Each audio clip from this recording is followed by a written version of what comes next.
Greetings viewers and welcome back. In this video I'm going to talk about Finecast models. I know this is not necessarily an advanced technique, but you probably won't run into these until you've kind of hit that wall where you start trying to figure out what you need next, and maybe you kind of reach out and grab some of the models that are being made in this resin. And again, it's not necessarily an advanced technique, but there are some considerations you may want to keep in mind if you start branching out and going to these models. They are using the Finecast now to replace most of the old pewter models, so you probably won't find too many of the metal ones unless you're buying them secondhand, or if the stock hasn't quite run out wherever you're shopping at. So again, there's some special considerations to think about when using these models. It is a different material than the plastic, and also there have been some issues with the models themselves, even coming straight from Games Workshop. So for example of that, you can see this hive guard I have here on the left. This thing is still in the packaging. I bought several of these at one time, and I have not yet opened this one, and it's just simply for the fact that there's no actual torso in the box here to create the model with. So the actual body of the model that has the head, the back, and the tail portion that all these legs and the gun arm attaches to is not in the packaging. So I didn't find that out till I had opened the first one. So there are some issues with things like that. And the big thing with that is if you do buy a model, don't fret and think you just lost a whole bunch of money. All you have to do is contact Games Workshop customer support. They'll just want this little batch code that's listed right there on the side of the packaging, just so that they can kind of keep an eye out for any future issues with the models. And then they'll more than likely just get your information and go ahead and send you a new one. Even if you didn't buy it directly from them, it's still their product. They're still going to stand behind it. They have excellent customer service. And again, I asked them, do you want me to send this back to you? Because I didn't know if they'd believe me. I never had that issue before. And they said, no, go ahead and keep it so you can maybe do some mods or something later with your models. So I have a bunch of these. This is the only one that's still left in the packaging. I haven't obviously had a need to open it, so just kind of for demonstration purposes, I can show you maybe an issue you might run into.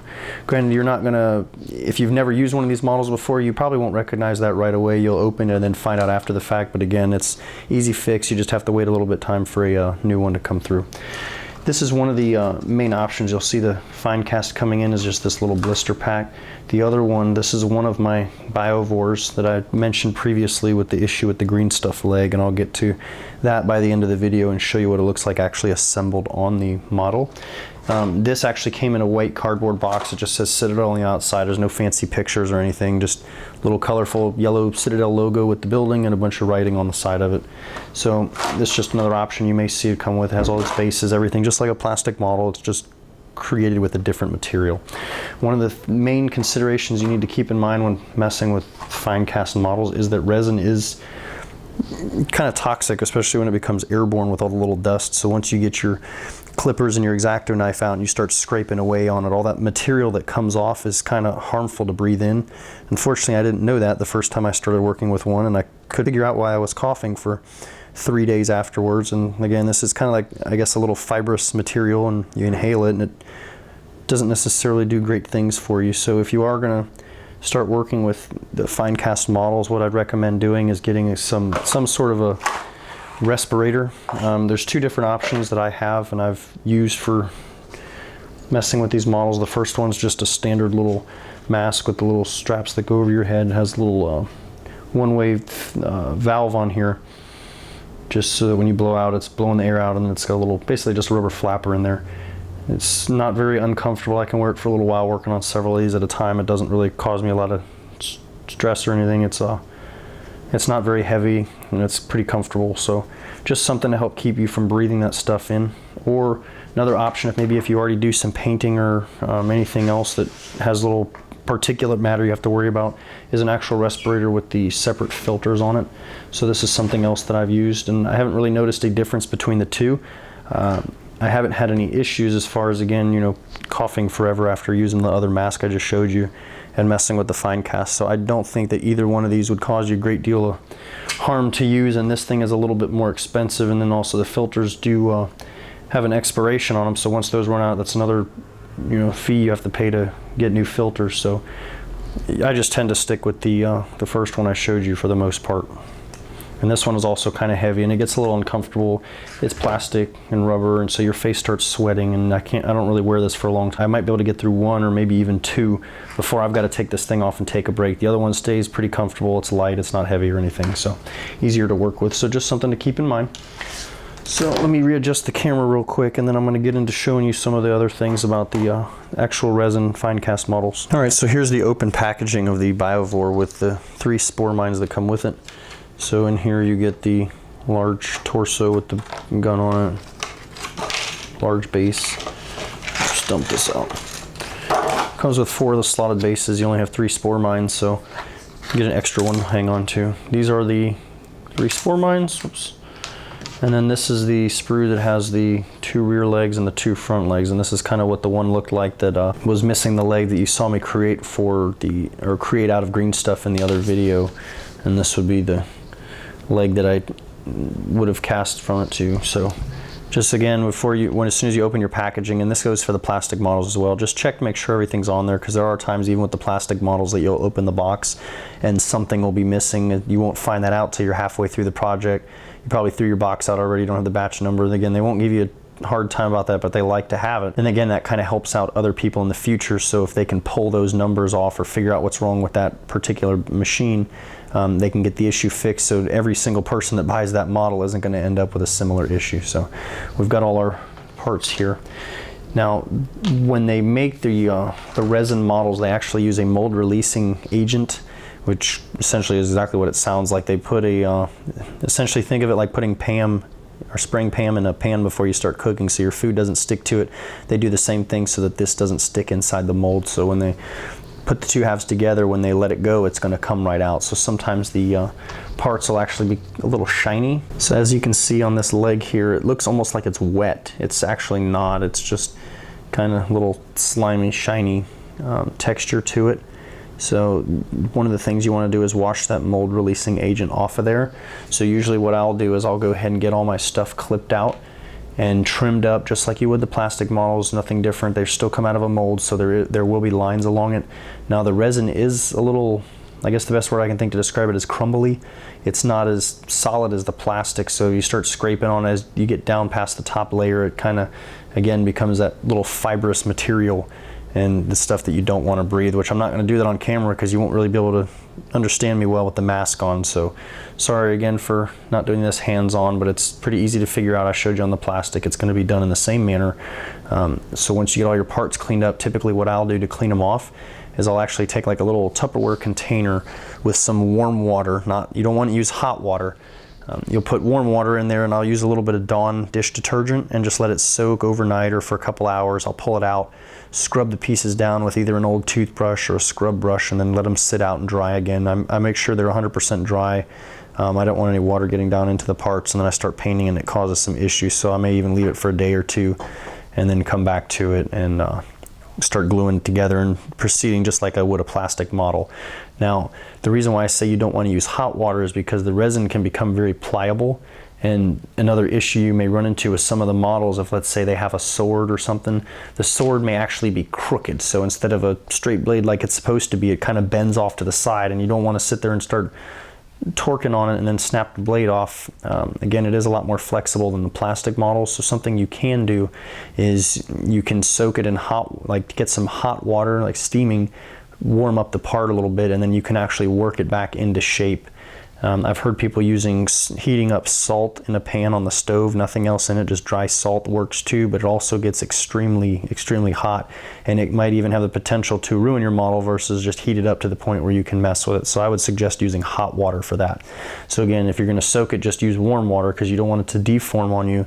Just soaking, if it sits kind of funny or some of the parts lay on each other, they may bend or whatever. And then also, before I forget, another issue you may run into with some of the Finecast models is sometimes they have issues with bubbles.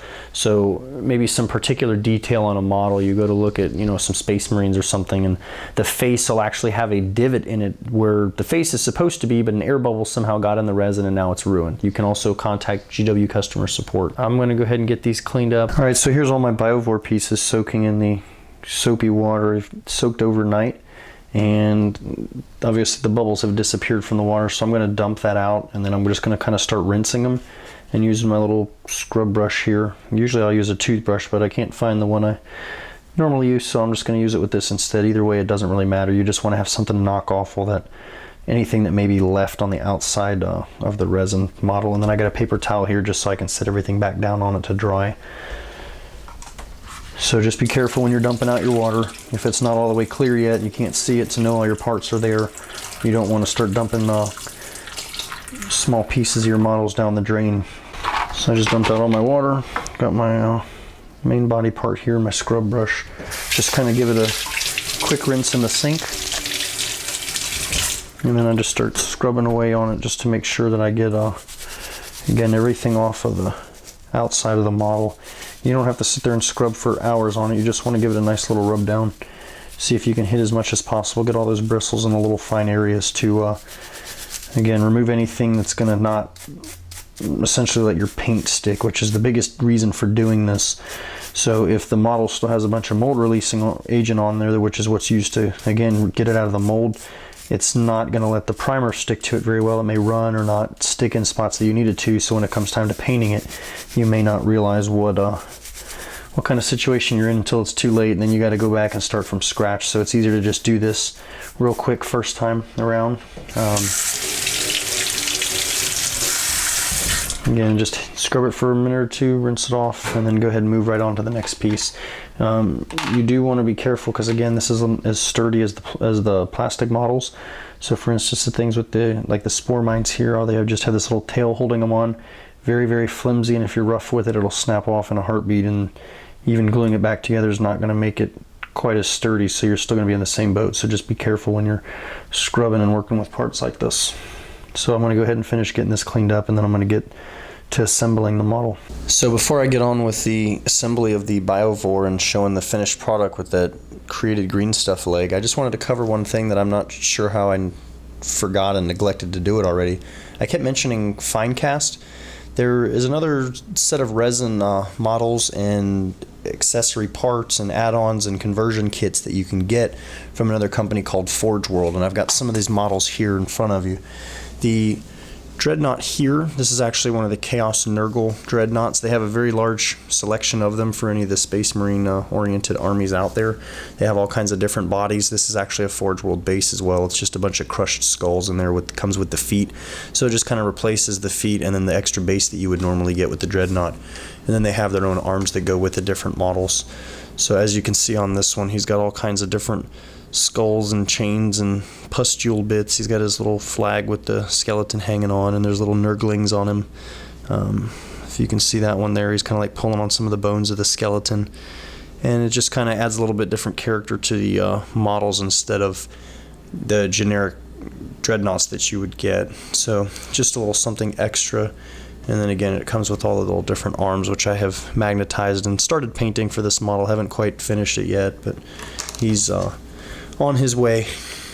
So then some of the other things that I have here are conversion kits. These are for the Plague Marines.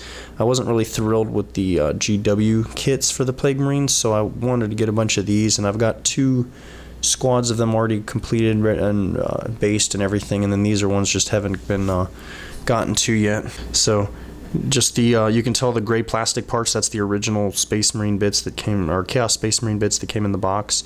And then the resin is the like the white parts here with the torso and the head, and then it also comes with special shoulder pads for them as well. So I've got 2 different varieties of those here. This is just one of the other champions that I've made. He's got a little force sword sticking through his chest, coming out his back, and he's got a Grey Knight head stuck on his spike there, as well as a Space Marine head on his base. But so this Space Marine head on here is actually part of that resin basing kit that I've showed you previously, and again, just the torso, head, and this shoulder pad is part of that conversion kit. And most of those Forgeworld kits come in these bags like this. As Forgeworld at the top tells you what it is Death Guard conversion kit, and it just comes with all the resin sprues inside the bag.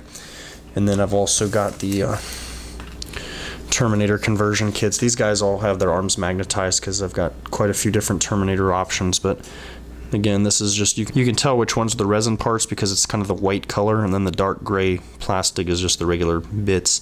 So because it is a conversion kit, all you get is that torso. Now it is a solid block, so when you drill into them for things like magnetizing, it is a lot easier since the torso is not hollowed out, kind of like the normal plastic models where you have to kind of snap them together from 2 pieces. So it's kind of nice, but again, it's still the same hazard I was talking about with the Finecast because it is resin, so you gotta be careful when you're drilling and scraping it and cleaning it up.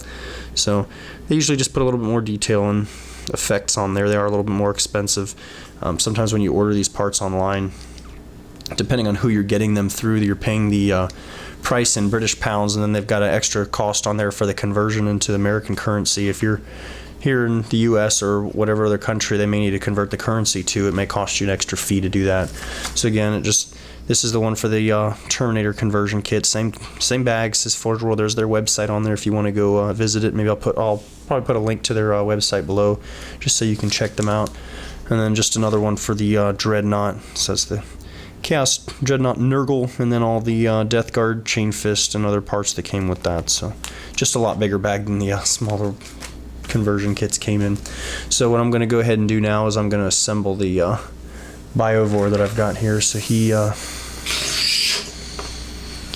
he's still hanging out on paper towel. He's finished drying, so I'm going to go ahead and get him assembled and then put the green stuff leg on there, and then we'll compare him to one that I have that's already been completed. So I'll be back in just a moment after that. Alright, so a quick super glue job later and the Biovore is completed. The one on the left obviously has the green stuff leg, and the one on the right is the one I've previously completed, and as well as the spore mines in the back there. So as you can see, again, it's still the same leg, nothing too fancy about it. It'll fit nicely, hopefully once it's painted. It should blend in just fine, and then I'll have an extra Biovore instead of having one GIMP one without a leg, or with a pilfered leg from something out of my bits box. So we'll see how well that turns out, and again, I'll keep you updated in future videos whenever that is painted. I'll make sure to give him a little debut and see what he looks like and check in on him. So thanks again for watching. If you like the video, please like it. Leave any comments or feedback below if you have anything constructive to say. Thank you to all my subscribers, and please stay tuned for the next video. Thank you.